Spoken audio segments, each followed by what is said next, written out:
2, 1. Welcome, everybody, to Ladder Daily Digest and Midlife Revolution and Momo No Mo, where we're doing a weekly dive into the news, where we're democratizing the news by allowing people to comment on it compared to other channels. Welcome, Megan and Randy. Thank you very much. Thank you. Thanks for having me back once again. That's right. I know we debated, Gene and I, we thought, should we really let Megan come on this week? And guess what? You won. Yay. Well, if you ever wanted to do the show without me, all you would have to do is just not do it at the regular time. And I'd be sitting there in the studio going, where is everyone? And then I would eventually give up and go away. And then you could do it later without me and I would never know. Hey, That's we right. know we are nothing without you, Megan. Passive aggressive. That is not true at all. So recently in the news, there was an open letter to, I don't know who it was necessarily. It was like to the church and to some Argentinian stake and to the mission president not stake, but Argentine mission, and to the mission president of that stake, because apparently this mission president was kind of abusive to the missionaries there.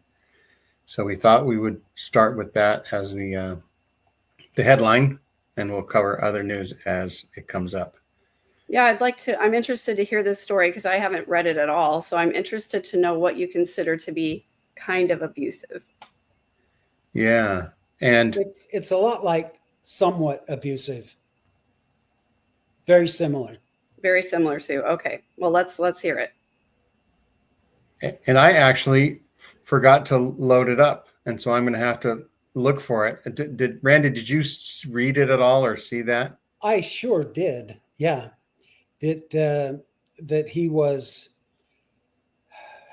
not taking care of the needs of the missionaries, very stern, and it's as though he was looking for any reason he could find to discipline them and send them home, which sounds like my second mission president.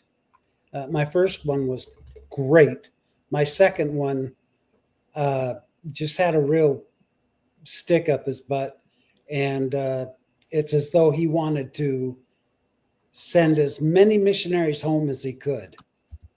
And we had some missionaries that were playing with the deck of cards. They weren't gambling. They weren't, doing anything naughty, except for they were playing cards.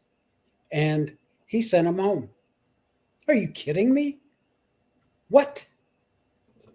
There's something about the older generation, and in my estimation, I'm talking about my grandparents' generation. They really did not like face cards. There was some general authority said something at some point about face cards. And so we weren't even allowed to play solitaire when I was a kid. We didn't have face cards at all. We just had Uno, and that was it. Well, they're manufactured in hell. I don't know if you knew that. I wasn't aware. He himself developed them. If you're just going to have one game, that sounds like the very best game to have, the one game. The Uno. Yeah, you can play almost anything if you have a deck of Uno cards. But I always found it strange because, I remember asking my parents, and the excuse was something that it had the faces of kings and queens on it or something. I have no idea what the real reason was, but someday I'm going to look it up and figure it out. Yeah, they're evil, Megan, and I would highly advise you not to touch a deck of cards. Well, I hate to disappoint you, Randy, and I hope this doesn't tarnish my image, but I have developed a habit of buying a deck of cards every time I visit a new place. So okay. I probably have 30 or 40 sets of cards because I like to play nerds. So you've just been tarnished, Megan.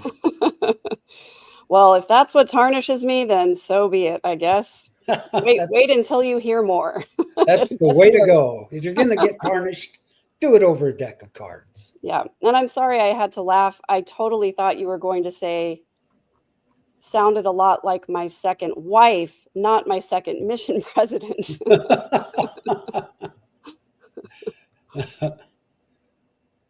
But yeah, I was also told that it was something to do with gambling. And faces being on the cards. So, Hmm. Jean, do you have your story, or should we hear a word from our sponsor? Let's hear a word from our sponsor real quick. Wait, can I introduce it? Sure. And now, a word from our sponsor. Thank you, Randy. Do you have extra money that you would like to donate to an organization that definitely doesn't need it? Try paying tithing. That's right. When you pay tithing to the LDS Church, not only can you rest assured that the church doesn't need your money, we will also guarantee that less than 0.1% of your generous donation will go to anyone in need of food or clothing. Try paying tithing today. Back to you, Randy. Thank you, Megan. And in the event that you're interested in investing in malls, farmland, apartment complexes, and other businesses that might generate an income, pay your tithing. Make the church a little richer. Oh, I love that tagline. Sure. There you go. That's That was great, awesome. Randy. Thanks, Randy. Thanks. And Randy, give your other commercial that I have you do at the start of our shows. Well, here's the thing. We are pretty damn cool, the three of us. We are fun. I just wanted you to know that. And what's really cool is all of you that are watching. We love that too. So here's what we would love for you to do. I know this is so cliche to say, hit the like button and subscribe, but would you, and share, by the way, but would you hit the like button and subscribe if you haven't? Because it makes us look a little cooler. And we would greatly appreciate that. It definitely helps get the word out. And the last two shows that we've done, one was on spotlighting floodlit, and the other was other abuse in the church in general, mostly child SA. And those have been very well received. We're more than a one-trick pony. We're going to have other news things as the weeks move on. But today, happens to be a little bit more about abuse. And I was still looking for the exact reference to the other show that I was trying to get but here's an example of abuse from missionaries.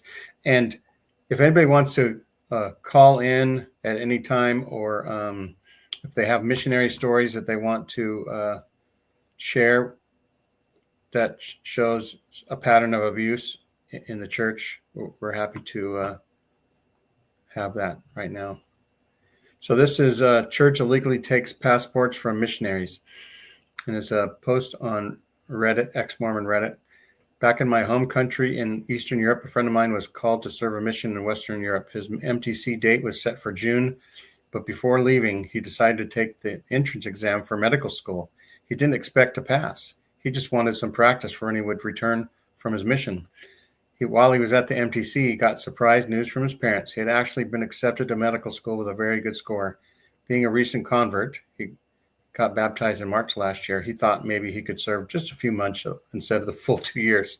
So yes, he did not know the culture. Then returned home for the academic year. To secure his place, his parents paid half of the first year tuition, about 4,500 euros, which is a lot of money. He didn't tell the MTC president about his plans. When he arrived in his mission area, the office elders immediately took his passport, claiming it was necessary for his visa.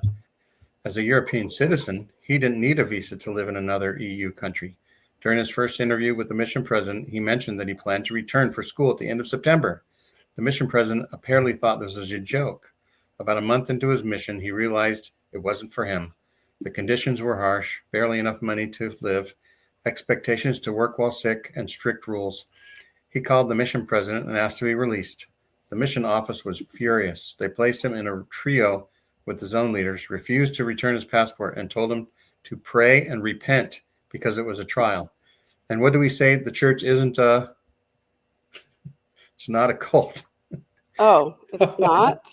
I I thought was it. struggling to come up with a word. Yeah, we Yeah. actually say that it is, but okay.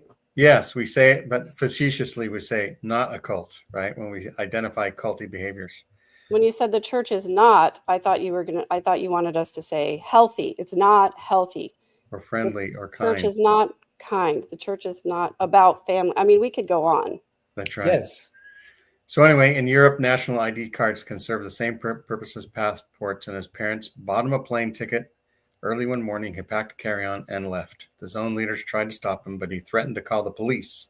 They didn't step aside. Missions are cults within a cult anyway, right? Yep. At the airport, the mission president met him. Instead of trying to persuade him to stay, he threatened disciplinary action.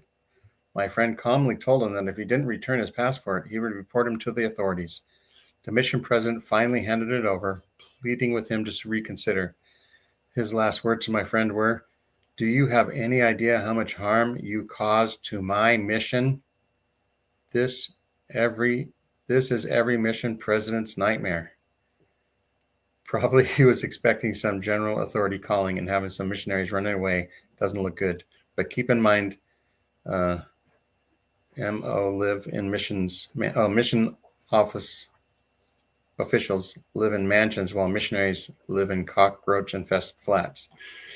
Now his friend's starting a medical degree and feeling a lot healthier and happier. So that's one example of some abuse that this mission president thought it was his mission, right? It wasn't working in the name of the Lord. It was his mission. And yeah, maybe it was going to take away from his potential general authority job if he has bad news coming out of his mission.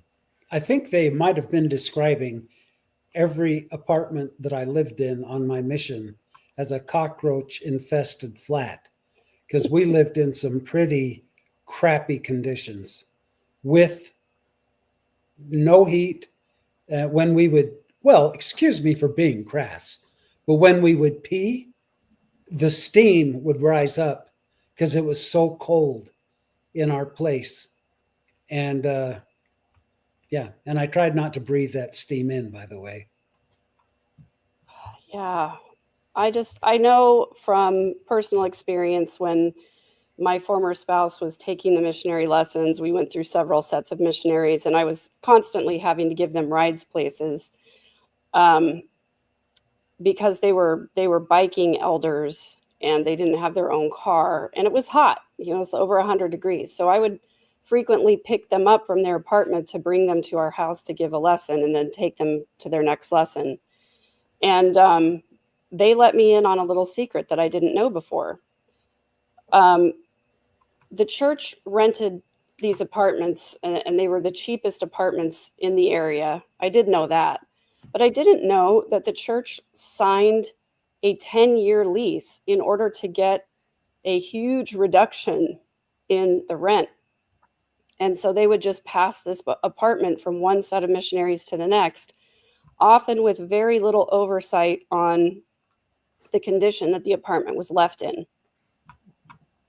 And so there were often holes in the wall. There were often problems with bugs and other things. They were often very dirty and not well cleaned and not well taken care of. And so I thought that was pretty gross that they had to live in those conditions.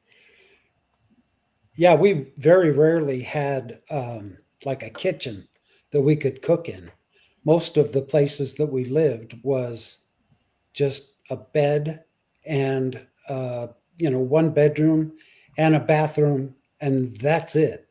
If we wanted to cook something, we'd have to get permission from the landlord to use his or her kitchen. Yeah. So you didn't even have like a sink and a hot plate and stuff? No. Well, there was probably half of the places that I lived, we had to eat out. And this brings to mind my place in Madrid, Spain, right downtown, where all we had was a room and we could use their bathroom, and that was it. So we had to find a way to eat that we could afford. And there was a Chinese restaurant down below our apartment and about half mile away. And we could go in, and for 50 cents, we could get some rice on a plate. And of course, we'd order water. And yeah, so we'd eat and would get that 50-cent serving of rice. And then there was another place I lived where we had to eat, and I think I've mentioned this before. There was a Catholic charity that the nuns put on, and it was a soup kitchen where you could go and get served a serving of soup and a piece of bread for a quarter, or it was about the equivalent of a quarter. And yeah, that's how we lived. It was paycheck to paycheck, and our paychecks, there was always a lot of month left at the end of the money, if you know what I mean. So Mhm. yeah, so we scraped and scrounged, and you know, every now and then, if we all pooled our funds, maybe we could buy some cheese for the apartment, if there were multiple missionaries living there. Otherwise, to eat meat, we'd have to go to the butcher and have them grind up cow tongue, like you could get a half a tongue, or any of the innards, and grind it, a heart, that's what it was, beef hearts. And we'd have them grind that up, and that's what we'd use for hamburger. And Wow. yeah, so I can totally relate to, it cracks me up when I hear missionaries today trying to decide which member's house they're going to go to for dinner. Who cooks the best? I could count the number of dinner appointments I had when I was on my mission on 3 fingers. And Wow. yeah, and that was over 2 years. Wow. So I have a hard time finding any sympathy for these missionaries who are out there now, who the ward passes around a list of what day you're going to have the missionaries over for dinner. And they get to Yeah. call home once a week. We Right. are right. Yeah. Yeah. We got one call on Christmas morning and one call on Mother's Day, and that was it. That's right. Yeah. Well, my nephew served in Liberia. He went out in 2019 and then had to come home during the pandemic. And God bless him, he served, as a missionary while he was home for those 4 months, and then went back to Liberia. And the first area that he was in, before he got sent home because of COVID, they had, in their kitchen, he said there was no food in the cabinets, no dishes in the cabinets, nothing.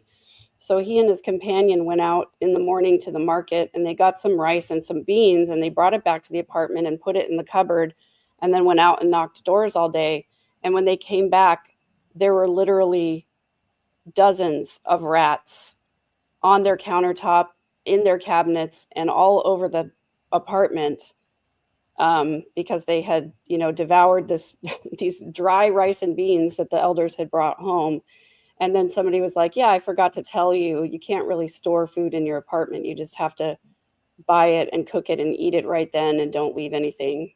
Otherwise, the rats will come in." I Wow. would have celebrated saying, "Hey, fresh meat." It's right. Rat for dinner. We'd trap those damn things. Right. Better than bullfighting bulls meat. Oh, anything is better than that. Oh, I hear the bat phone ringing. Uh-oh, the bat phone's ringing. Hello?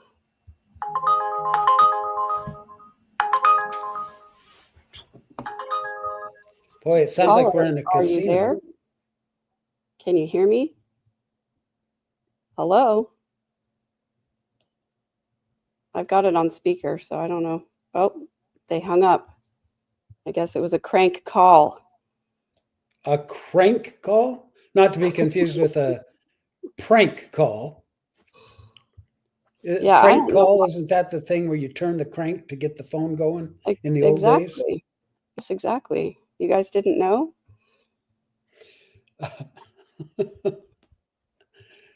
Yeah, so the mission does not care, in my opinion, at least it was in my mission. They didn't care about the well-being of the missionaries that were in the mission. We could, we went, and I won't repeat the whole story again, but we went for 7 days, and we had nothing but popcorn because that was the cheapest thing you could buy in the open market. And that was basically us just searching for spare change that we could get enough popcorn to have some food. If And only that you had gets, Netflix. to watch with it. Hello? Yeah, right. Caller, are you there? Can you hear me now? Okay. Yeah, but I don't think our audience can hear you. Hang on a second. Hang on one second. Let me figure this out. Okay. Okay, Okay. now can the audience hear you? Hello. Yes. Hey, I hear him. It's Kiki. Hi. How are you guys? Hi, Kiki. We're doing great. Can you just hear me or can you hear Jean and Randy too? I can only hear you. Dang it. All right. Oh, Well, man. I'm trying to figure out the kinks on this weird situation, but it's not mathing. I don't know why. But anyway, I would love to hear your story. It sounds like you have a wild story about a cousin who went to Ukraine. I do. So this was early 2000s, and we were having dinner as a family. He had just gotten home from his mission, and you know how they come home totally shell-shocked. Yeah. And so I'm sitting with him, and I'm like, hey, how'd it go? Let's hear some stories. And he just sat there, and he goes, well, I was held at gunpoint and robbed, and then they said it was our fault, so we went to prison, and then they wouldn't let us call our parents. And he was just like staring down the whole time. He's like, so I was in prison for 2 weeks, and we couldn't get out, and they wouldn't let me call my mom or my dad. So I guess they're learning that right now. And we all just sat there like in total silence. And he was like, yeah, I'm glad to be home. And then everyone just started laughing. And that was all I heard of it. Wow. That's Yep, crazy. he had been home about a week when we had that conversation at dinner with the family. So he sat in a Russian jail for 2 weeks and the Yes. mission president didn't alert his parents or anything? Correct. That's crazy. So were Of they just all the on the stories, street? Go ahead, of Randy. all the stories he could have shared, that was what was on his brain, because it was probably PTSD. Right. It was kicking. the most traumatizing story. And how long ago did Kiki hear this story? She said early 2000s, right? Kiki? Yes. So 20 he years ago. was in Ukraine right when they opened, pretty much. Is that true? That's what I remember. Because it was, when I had just started college. So it was like 2002, 2003. Wow, that's so crazy. Well, thank you as always for calling in with your story. And if you think of another one, you're welcome to call back. I will. Bye, guys. Bye. So that's just stunning to me that, first of all, I mean, you're in a country where probably Americans are not looked well upon, and the church wants to delude itself that we're just welcome everywhere. And, the missionaries probably think, well, we're just out here trying to help people. And so they get held up at gunpoint, and then the authorities end up blaming it on them and they end up in prison. So I'm really curious about what happened behind the scenes. And did the church get some attorneys or diplomats to come and figure this out? I just don't, I can't imagine. On my mission, when we would meet someone on the street, I would say, literally, probably 70% of the time, they'd say, Mormones, Mormons, you're the ones that don't allow blacks, or you're the cult from America, right? Right. And of course, I had the answer down pat of what we were supposed to say. And I was lying through my teeth. What were Come you to supposed find to out. say, Randy? We were supposed to say, oh, no, we're not a cult.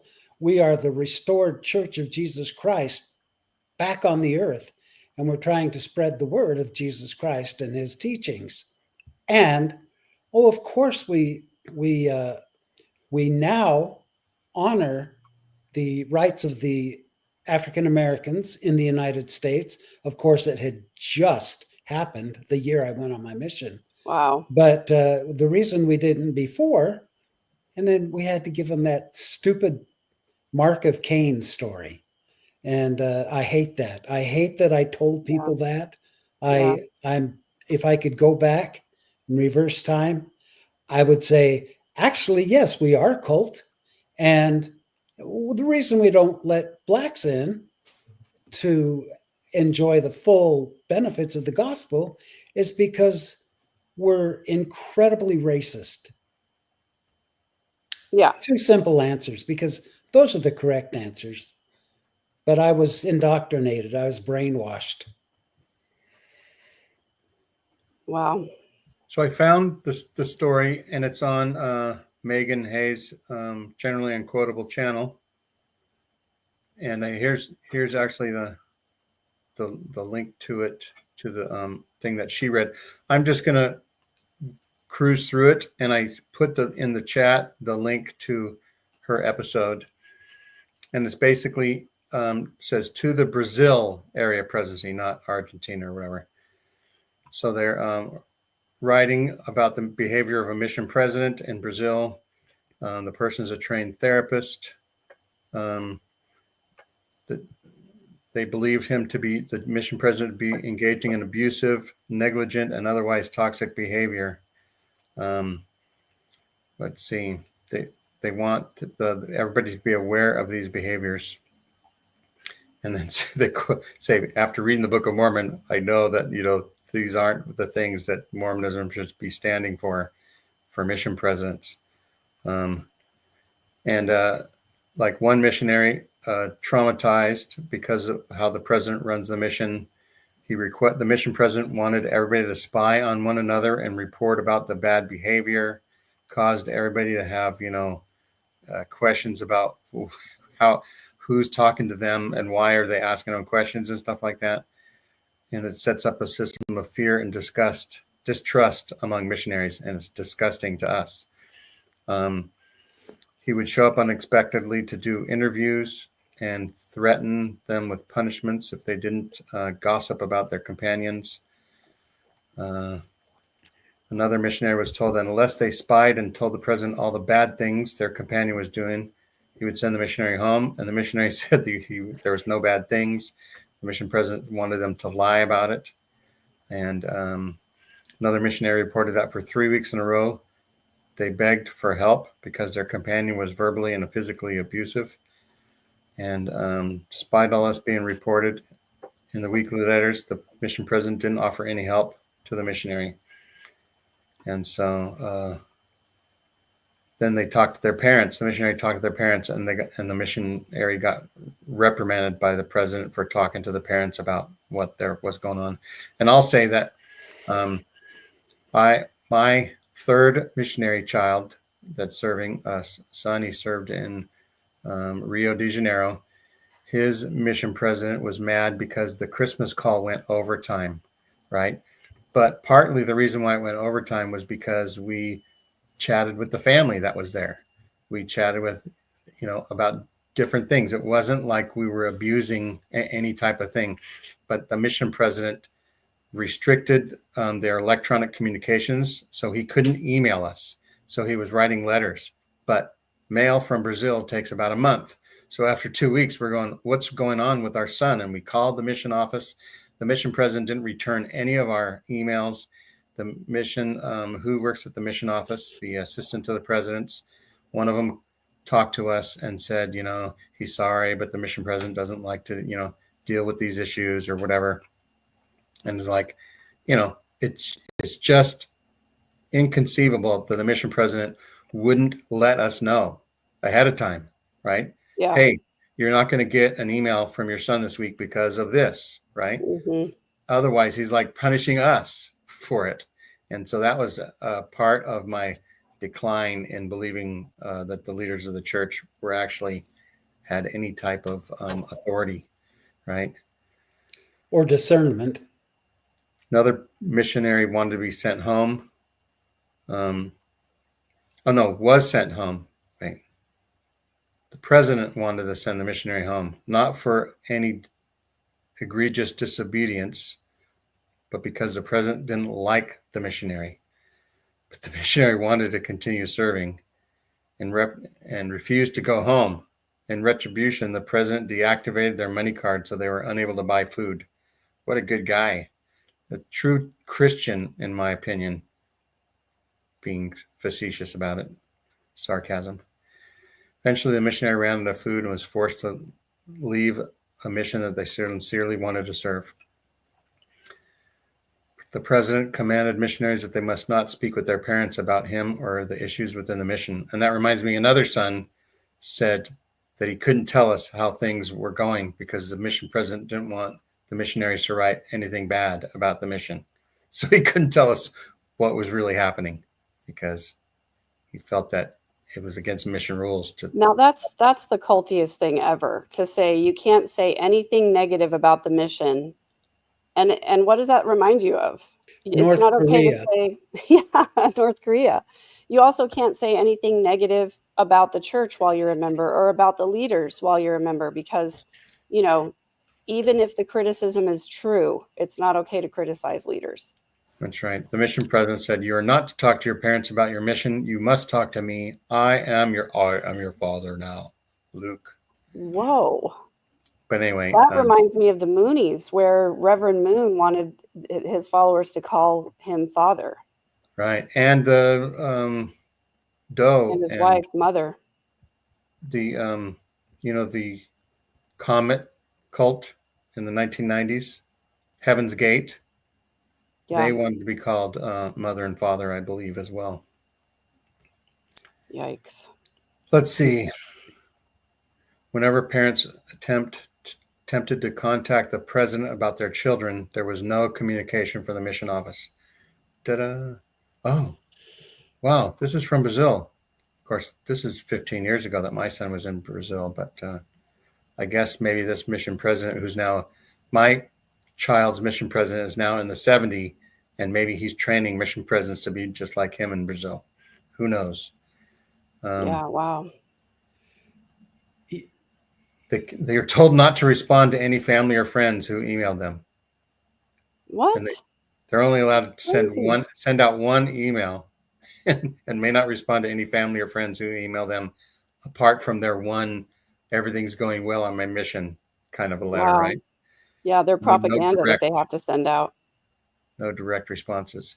Forbidden from doing any kind of service for members and new friends. Oh yeah, that's the new word for investigators. It's called friends. Without the permission of the mission president, but he never gives permission. Missionaries must remain isolated from one another and may not socialize or converse with the fellow missionaries within their districts on P days. So anyway, they say, I find this mission president's actions deplorable, and I will not stand back and watch these missionaries experience abuse at the hands of someone called to guide, love, and serve them. Sincerely, this writer, M. M is an avid believer in justice, divine femininity, and sweet treats. Those are three things I believe in too. I would love to comment on this. Through an experience I had, I lived in a town called Valladolid, and it was my all-time favorite town on the mission. I grew to love those people, and I was there an unprecedented 6 months. And that's when the mission presidents changed. My first president, his name was President Nixon. He was freaking amazing. He really was a man of God. He was not a crook. He was not a crook. Wrong Nixon, but he was an incredible man. And he was kind. Everyone loved him. Now I recently learned that before he passed away, he was excommunicated because he had written a book, and in that book it contained truths about the church history, and the church requested that he change the facts, and he didn't, and they excommunicated him. But my second mission president, you know how we remain anonymous to be kind? Well, I won't say his name, except it was President Tucker. And he was Tucker, the mother, something. Yeah, you got it. He was ruthless. And here's how he started out introducing himself to everyone. It was Christmas. This would have been my 6th month in Valladolid. It was Christmas time, so he called a Christmas conference, and he had everybody bring all of their luggage and all of their belongings to this conference in Madrid. We all had to catch a train or a bus or however we could get there. And it was a long trip. So we all went into the main chapel there in Madrid, and there was barely enough room for the entire mission's luggage and belongings. And in that conference, he announced that to introduce himself, he was going to start fresh and have a fruit basket turnover. And he transferred everybody. Everybody in the mission was transferred to a different town. Now, I had all these Christmas plans with those people that I loved so much in Valladolid. Yeah. It was going to be such a sweet experience. And, it was like my family. And suddenly, without even being able to tell them, we were all gone. And it's new missionaries, because he didn't want anyone getting too familiar or having too much of a celebration at Christmas. Gosh, And that's just awful. I hate him. I hated him for that. We all ended up in towns where we knew nobody for Christmas. And it was right before Christmas, so we couldn't get to know anybody.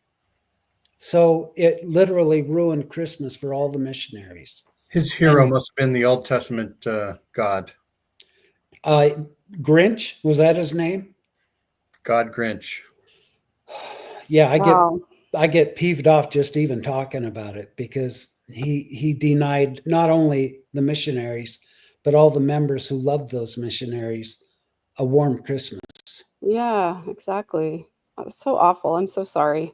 Just, these mission presidents, a lot of them are good people. A lot of them are not, though, and a lot of them are people who got sent on missions because they did something they weren't supposed to do.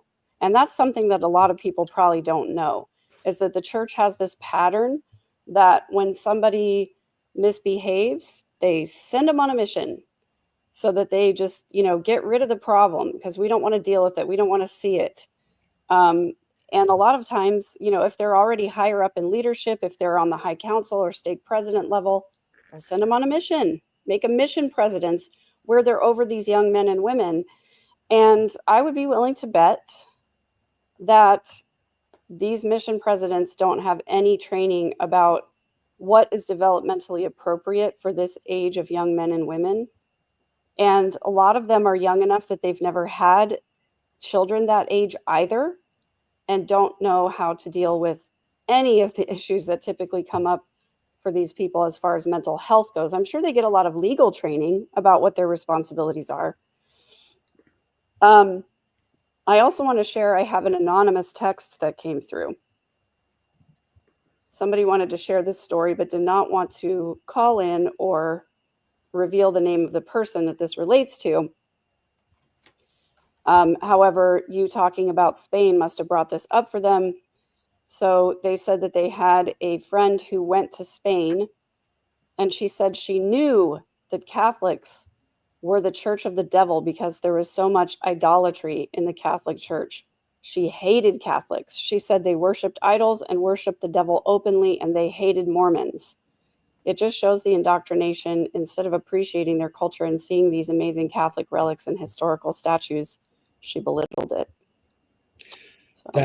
That is so 100% true and spot on. And that's what we were taught. The whore of the earth, as the whore of all the earth. Was it McConkie that wrote that? It's in the Book of Mormon. Yeah, the whore of the earth. And that really impresses. That really impresses the Catholic people, by the way, when you tell them that their religion is the whore of the earth, but we have the Church of Jesus Christ. Very effective. I remember being in an institute class as a college sophomore, I think I was. And I remember somebody asking the institute teacher to please clarify what church is it that is the whore of all the earth? And I just remember looking around and being like, nobody's going to say it out loud, right? Because I kind of had my suspicions, but I'd never heard anybody like openly say it, because I thought that's really hateful to say that of an entire religion and entire religious people. I was like, I know Catholics that are good people, so I don't want to think of them as going to this church that's considered to be the whore of all the earth. Well, sure enough, she said, can you clarify for us which church it is that's the whore of all the earth? Because I've always assumed it was the Catholic Church. And I was like, I couldn't believe she said it out loud. And then, yeah, the institute teacher confirmed that was his suspicion as well, which I've always just found. It's like we were saying before, it's almost like the Church of Jesus Christ of Latter-day Saints isn't Christ-like at all. No. I think Mormon Right. Doctrine, Bruce R. McConkie's book, the first edition that came out, had named the Holy Roman Catholic Church as the targeted whore of the earth. And that reminds me of a story, and I was really surprised to hear this, because Bruce R. McConkie, he was a 70, I think, when Randy and I were kids, and then he became an apostle soon around the same time.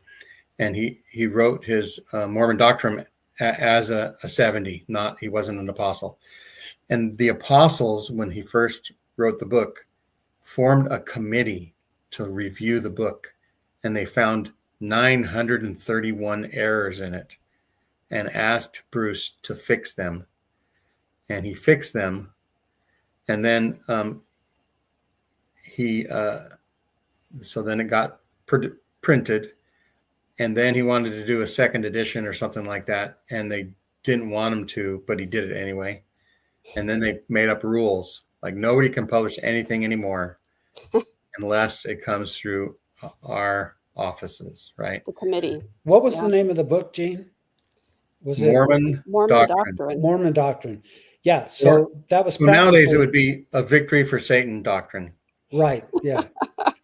That was practically canonized in our mission. Yeah. Bruce's Bible. That One was of the books that was one of the approved. books. Yeah. That was one of the books that we had and were allowed to read. Yeah. And that taught us all. It was like the things. meat, right? Milk before the meat. And that Right. was like the meat. That was explaining things thoroughly, where you could not be questioned or have any other, what do you call it? When you try to hypothesize about what the gospel could be, you have your own pet theories or whatever. To eliminate theories of individuals, Mormon Doctrine had the answer to everything. Yeah. Right. Yeah. And it was obviously written through the Spirit of Jesus Christ. He obviously was right there guiding McConkie. And I wouldn't be surprised if he used a seer stone as he wrote it. Yeah. It might be time for another word from our sponsor. I think so. Sure. You want to introduce it again, Randy?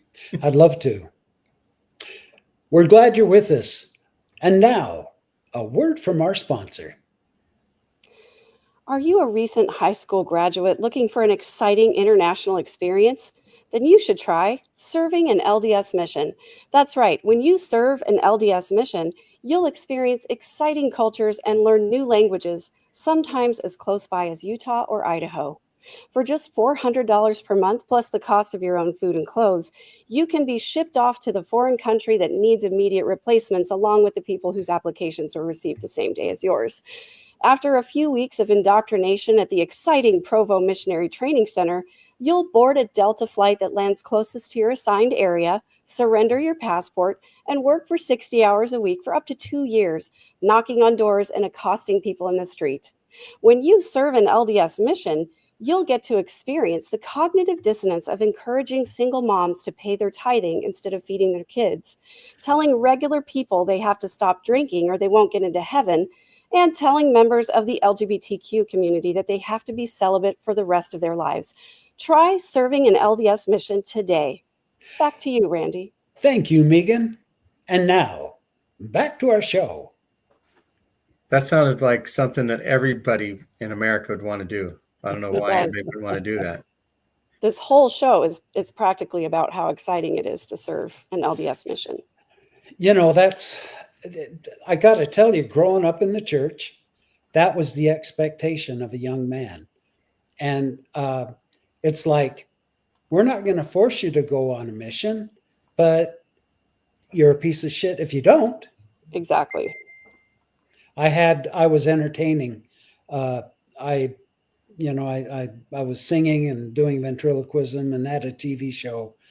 When I was young, I was a regular on a TV show. And when I got to be 19, that's how I earned all my money for my mission. I had an offer to go to Vegas and be a performer because I had a manager. And I declined, saying, oh, no, I'm going to serve a mission for 2 years and then I'll come back and be famous. I could kick my own ass for that, for declining. Because by the time I got home, then I was, doing that hurry and get married thing, because that's what we were commanded to do, get married right away and have kids. And guess what? I'm so thankful I had my kids, but there went my entertainment days. Then it was just a race to support my family. Thank you, Church of Jesus Christ of Latter-day Saints. So because Megan and I were super obedient as young people, we were able to avoid missions because we were so good. Well, You're a piece of shit, Gene. When I was a younger person, the age for young women to serve a mission was 21. You had to be at least 21. And I was married at 20. And I also had a baby when I was 19. She was born a week before my 20th birthday. So I would not have been able to serve a mission. Well, you know what? You should have taken your baby with you. I think that would have been fabulous. In fact, if I'm thinking about reversing the gender roles, if there was a young man who had gotten a young woman pregnant, they definitely would have sent him on a mission. In fact, I think I know somebody that happened to, somewhere like back in the 70s, and then there's something with England involved. Anyway, that's a rabbit hole for another time. Well, you need to remember that it's always the girl's fault. It is indeed. And especially if the boy holds the priesthood, he's okay. He's good. Right.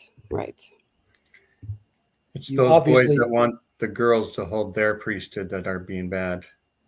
The girls that become pornography. That's right. If they should show their shoulders. You know what's ironic is that I never even did show my shoulders, and I ended up pregnant anyway. So had something to do with the fact that I was indoctrinated into never saying no to men for any reason ever. I understand exactly what you're saying. And it's true. Sadly, we jest, but that's such a true statement that you made. These patriarchal pricks, as we call them, thinking that they can get away with whatever, and they can usually get away with whatever. And when the girls are the ones that are pointed at, that really burns my buns. I'm sorry you had to go through that. Thank you for empathizing with me. I appreciate it. And, salt and pepper, you're right. That's what I understand is that babies come from bare shoulders and bare ankles, apparently. Whew. I think I'm aware of a young woman in the church who was vocal about the fact that on Facebook, that her story that she was basically forced into having sex by a return missionary that they were making out, and she was like 15 and he was like 21, and dear God, and he basically forced her, because it's almost like consensual, but the women, like you say, Megan, you're just told to like do whatever. And she thought that she would be safe because as somebody who was, wearing garments, been on a mission, been, wouldn't do anything. And then it's too late, right? Then you're already on your way. And so And that 15-year-old didn't have the sense to put a condom on that man. No training. Probably did not even know what that was or anything because, they don't have sex ed in Utah. Exactly. And even if you live in a state where they do have sex ed, my parents did not allow me to go to sex ed. I was the weird kid that had to go to the library while they showed the film. I grew up on a horse farm.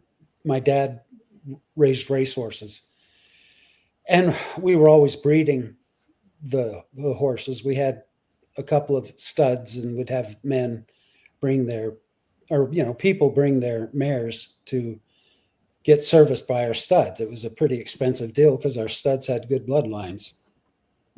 But I had to assist in the breeding process. And, we'd have to wait till the mare came in heat and then back her up to the stud pen and open the gate and let him do his thing. And of course, this happened with all of our farm animals. And it started when I was about 13. So when I'm 21 and home from my mission and engaged to be married, a couple of days before my wedding, we were outside and my dad said, "Oh, son, is there anything you need to know about sex? Because, I'm here if you need to know anything." This was like a couple of days before my wedding. I said, "Yeah, no, I'm pretty sure I get what's going on, having bred horses my whole life." I'll bring a little levity into this. We had an old stud. His bloodline was incredible, but he was getting on in years. So when we would back a mare up to him, he couldn't quite get there, if you know what I mean. And he would end up sodomizing these mares. And so, of course, me being the son, I had the job of guiding him into the right orifice. And No, thank you. Don't put me down for that job. And I had to, my dad would be like, "Stay there, keep it in there." And so every time he'd slip out, I'd have to got it back in. And then when he was done, he'd pull out and this thing would be swinging all over, just flipping his goo all over me. And it was kind of enough to gag a maggot. I just thought I'd put that picture in your minds because that was a traumatic experience for me. So I had no questions about sex when I got married. Thank you so much for sharing your trauma with us, Randy. Sure, you're welcome. I'm going to have to excuse myself from the screen. Yeah. I'm dying over here. It's a good thing Randy is sharing that anonymously because I would hate to be associated with somebody that had a story like that happen to him. I know it's pretty gross, but we had a guy approach my dad telling him that he was trying to teach his kids about the birds and the bees. And could he bring his family over for family home evening to watch us breed horses? My dad said, "Hell no. And you're not going to bring your family over to watch us breed." But I thought that was pretty interesting that for family home evening, he wanted to let his kids watch the horses get it on. The birds What? and the bees. For family home evening? This was just... Yeah, it's to teach his kids the birds and the bees. And I'm really not sure what is worse. Like the approach that my parents took where they expected my young women's leaders to teach me everything that I needed to know about chastity and morality, or for a dad to do that. I don't know. Let's vote. Which is worse? Option A is the lips zipped version, and option B is exposure therapy. Which is worse? National Geographic method of Oh my sex gosh. education. yeah, Well, this was Megan, once you and Kiki are done with the manual, you can have Randy come in for the ad hoc family home evening lessons. Well, I think we're going to have to plan to do an FHE stories episode now. Yeah, right. Maybe I can get some footage and present it for your listening audience and watching audience. I really don't want any footage. Thank you, though, Randy, for your kind, Yeah, no problem. generous We didn't. offer. Fortunately, we didn't have video capabilities back then, but even if we had, I would hope and pray that nobody would ever have videoed that, Yeah. because grosses me out now to think about it. So my partner's daughter is very interested in being a large animal vet. And so she follows all these accounts on TikTok that, talk about how to feed and care for. She's in the process of caring for a goat. And, because that's in her algorithm, she got, a video that came up on her TikTok feed that was about someone taking a sample from a horse, and it was a, cowgirl taking a sample from a horse in order for it to be sold. And she was pretty traumatized by that. Yeah. Well, yeah, I get traumatized by it now, just jealousy of what those horses were endowed with. I can't believe that this episode about Mission Perils has taken this turn. So maybe it's time for another word from our sponsor. Have you wondered about sex? Have you explained to your kids about sex? If not, tune in to the Ladder Daily Digest and the Yeah. Megan Connor and No. Nomo Momo program, Salt Lake Expositor, where all your questions will be answered. Yeah. I do So- have one more word from our sponsor if So, we yeah, want Randy, to try to get back on track. And now, a word from our sponsor. Thanks, Randy. Are you looking for a low-paying job with early morning hours and virtually no benefits? Well, then look no further than being an LDS seminary teacher.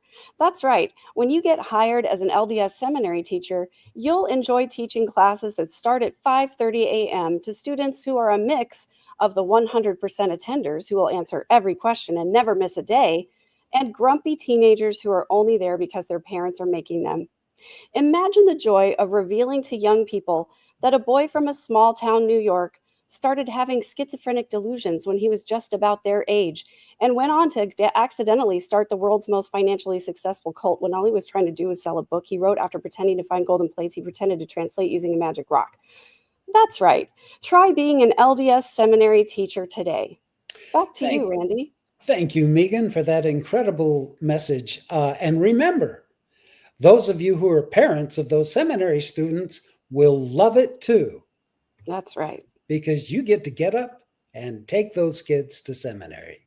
Yes, and now we do. back to the show. That's right. And force them to go to sleep early too when they want to watch Monty Python or some other show. Oh, I used to hate getting up early to take my kids to seminary. It's like the commercial said, you get nothing out of it, because then you've got to be there when they get out of seminary too. It's not like you can go home and go back to bed. Too far away to go home. Might as well sit there. And you know what I used to do is I used to sit there and listen to the Joseph Smith Papers Project podcast while I was waiting for my daughter to come back out of seminary. Well, that's nice.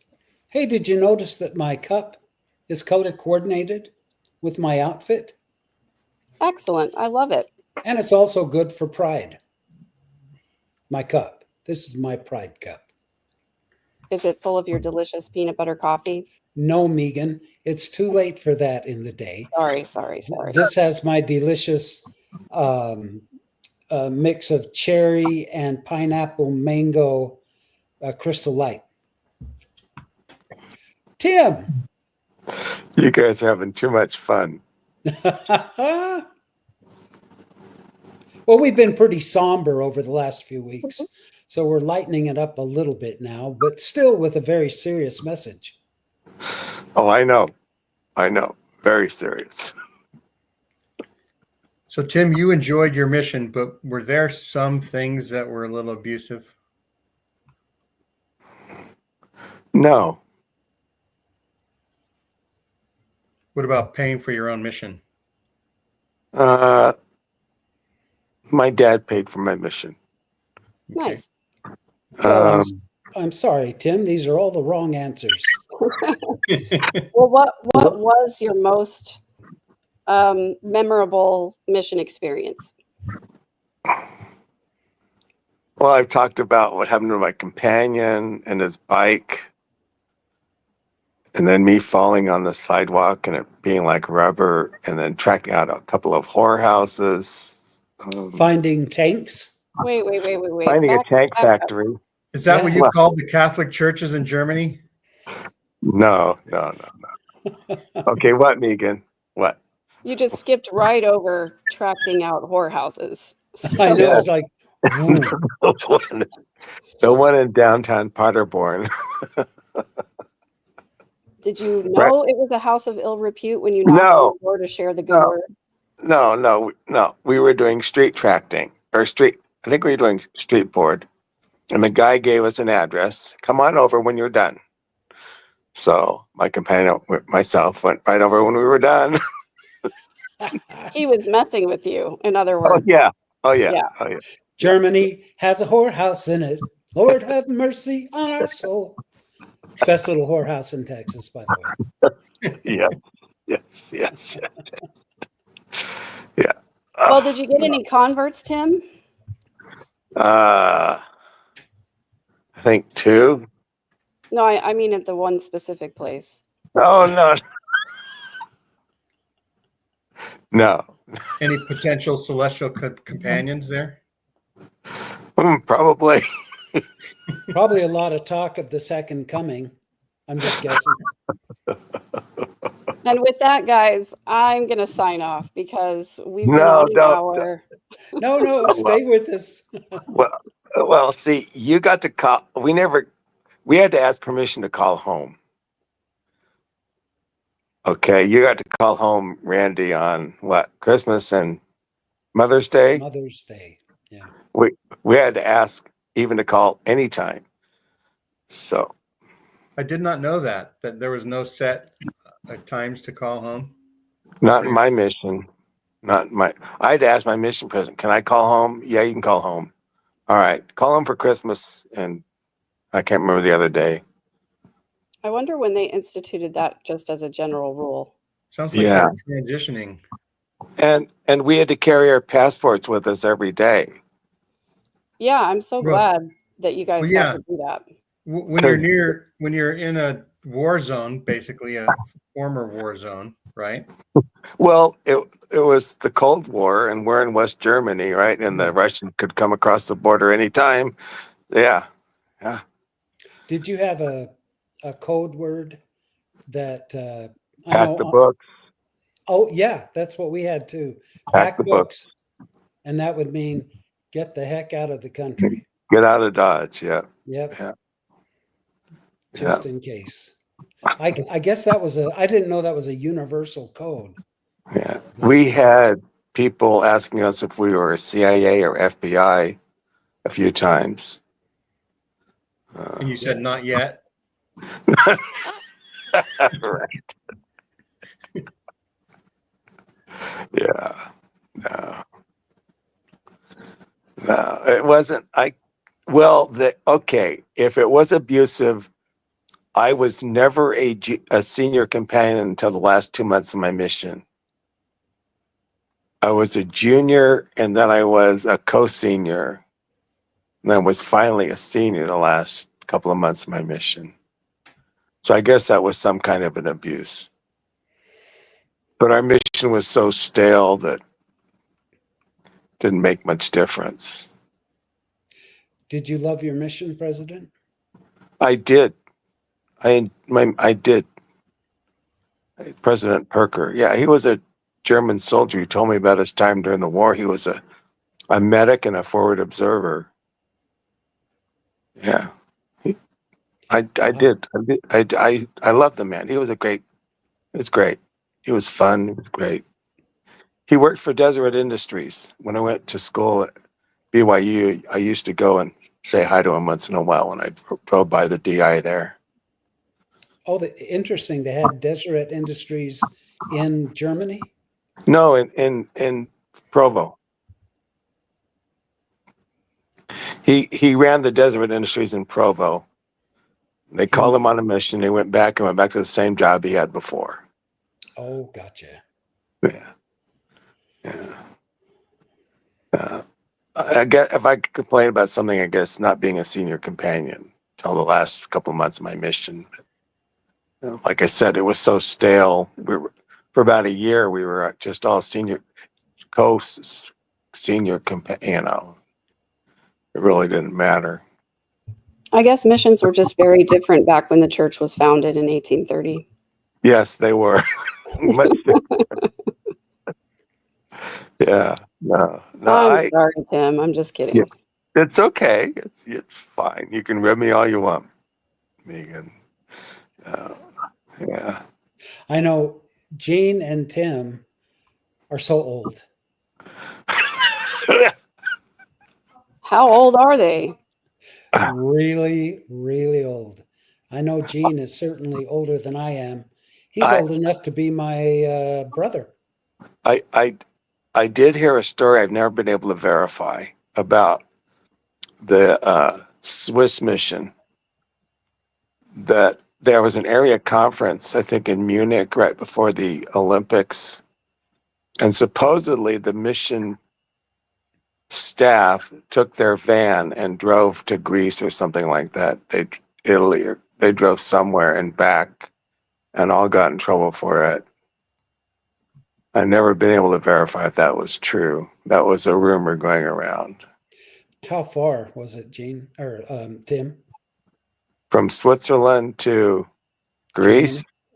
Oh, They were in Greece. It was a Swiss mission.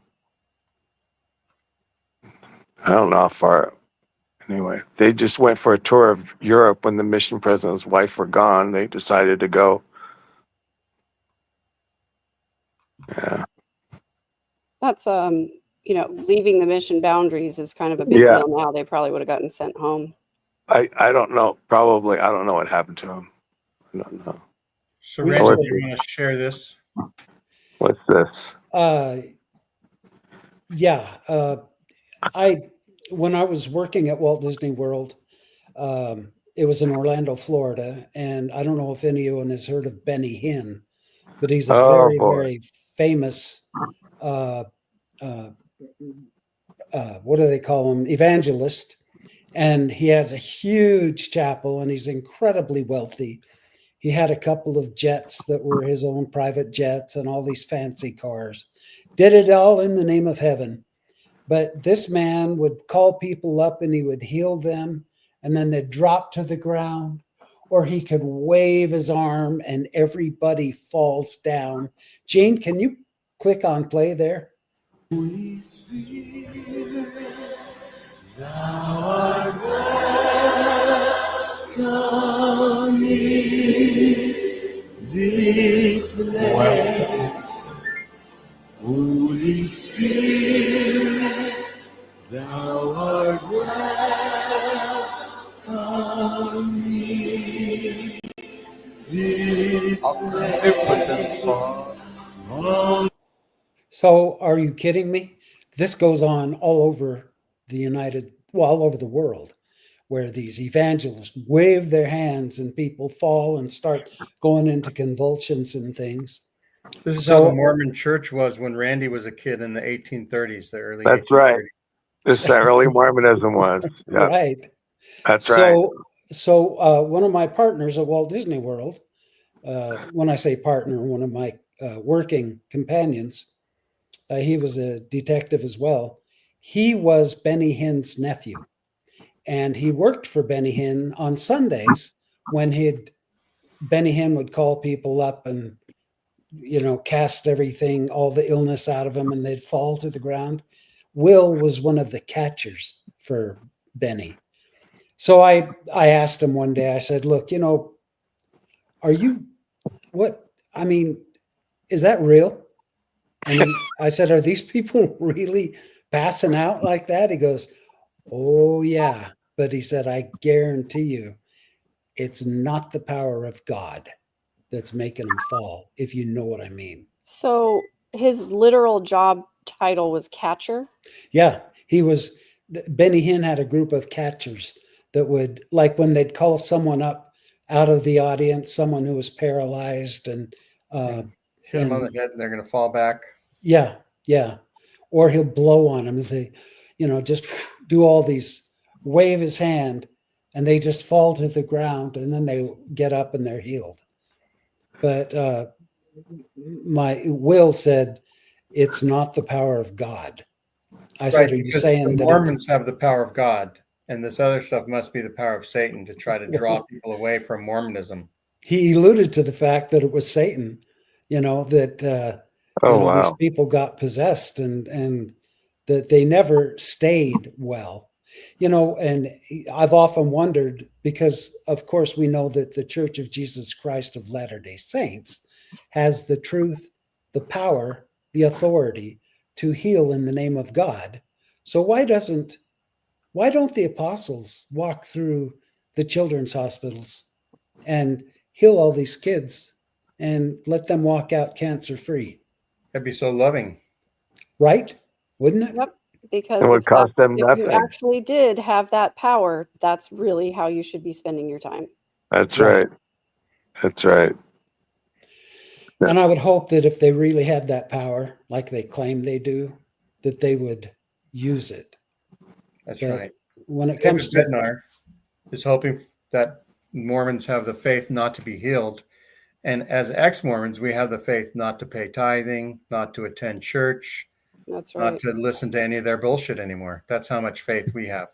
That's That's like right. 4 or 5 times more faith than as the my Mormons. wife was lying in the hospital dying of cancer, my sisters kept telling me, and I probably have said this before, but they kept telling me that they put her name on the prayer roll in the temple, and that's good for all the temples in the world. And I said, what is the difference between putting her name on the temple prayer roll or maybe having her son get on his knees and humbly ask God to heal her? Which is more powerful? And she's like, I said, the faith of a child or a temple prayer roll? And guess what? Neither one of them worked. And I didn't have the faith to have her not be healed. I was, I was just desperate to have And him. later on, you wished you had the faith to not pay $30,000 in tithing. Oh, I know. Yeah. My blood pressure just went when you said that. Thought I could buy my eternal existence with her because the bishop said. Because the bishop said so. Yep. He said, I'm are you so all caught sorry. up on your tithing? And I took the life insurance policy and I wrote the check to the church Wow.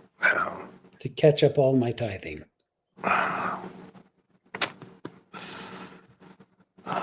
So awful. Yeah. Well, It's extortion. Yeah.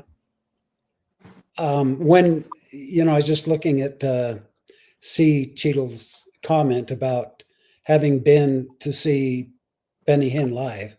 So you know exactly what I'm talking about.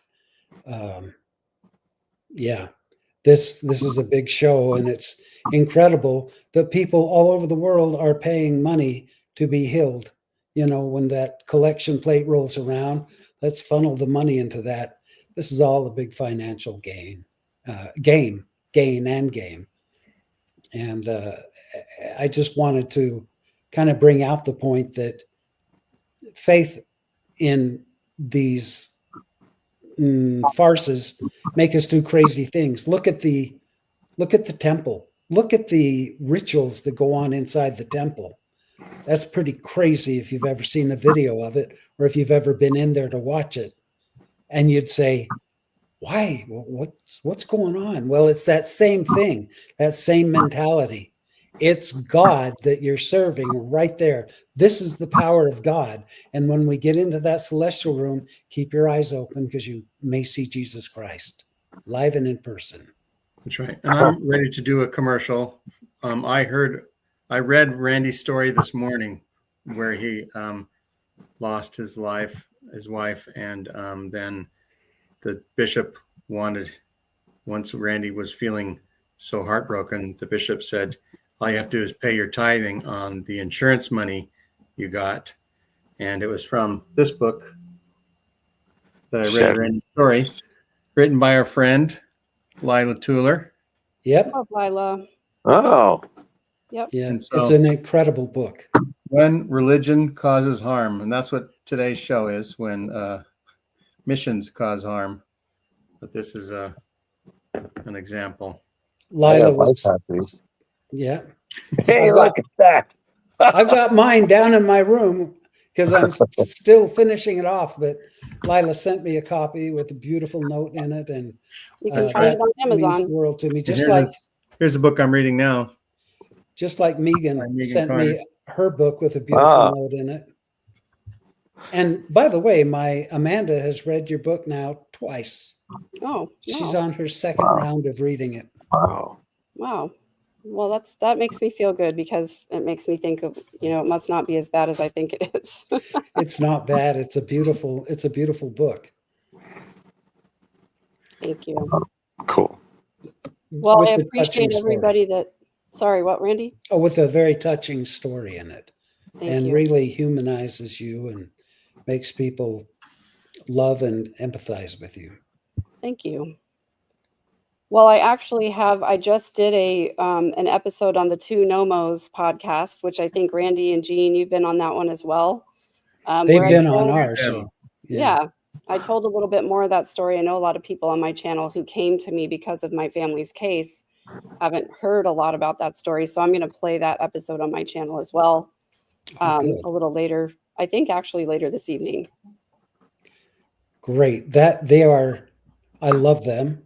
They are hilarious. And I can imagine what a great interview it was with you. Yeah. And we're going to do 2 more episodes. We're going to do one on the case because they don't know all the details. And then we're going to do another one where we do a little bit of drunk Mormon history. That was a true Randy C. Watts moment, because I was just going through YouTube and saw them, and I was thinking, oh, I want to be friends with them. And I looked on Erica's page, and there was a picture of my son, Garrett. And so I wrote her a note. I'm like, oh my gosh, I love your work, and I'm wondering how are you friends with my son? She said, oh, him and I worked on a TV show together when 15 years ago or whatever. And it's like, holy crap. And then we end up, getting to interview him. And yeah, it's had a very great ending. The That's 6 degrees of separation of Randy C. Watts. Right. Yeah, and I actually had never met them in person until I went to Sunstone. I had been following, their Instagram channel and absolutely loved them. And then lo and behold, they walked past my table at Sunstone, and I had to stop them and say, an ex-mo and a no-mo walk into a bar. I love your podcast. And they were like, oh, thank you. And then they realized who I was, and they realized that they knew me. And so it was another Randy C. Watts moment. And that's how we ended up getting together. Well, I can't wait to watch it. Yeah. It's a great episode. And Megan, go ahead and tell us what's happening with you this week. You got Monday Family Home Evening. That's right. Kiki and I are doing Monday Family Home Evening, Family Night, tomorrow night, from the Book of Mormon Reader, from my original 1978 copy. And we're going to be talking about the story of the brother of Jared, which is where God touched the stones and they turned to light. And so our family home evening treat will definitely be on the rocks this week. This is you my go. brother, Yeah, Jared, it'll be and my fun. other brother, Jared. That's right. Yeah, my brother. Are you doing anything else, say, later in the week? You going anywhere?